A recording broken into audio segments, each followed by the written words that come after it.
как Жексен Васильевич говорит, это военный госпиталь. Как будто я пришла сюда раненая, больная, у меня была демотивирована. Отсюда выхожу выздоровевший, инсайтов столько озарений, да.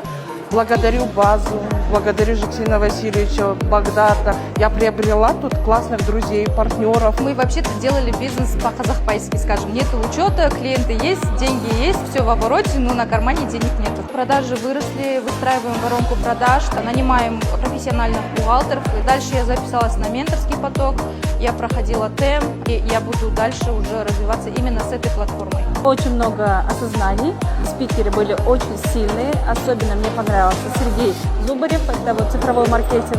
У меня потрясающие результаты в бизнесе, у меня наконец-то есть систематизация, то, зачем я пришла. Спасибо огромное, очень благодарна.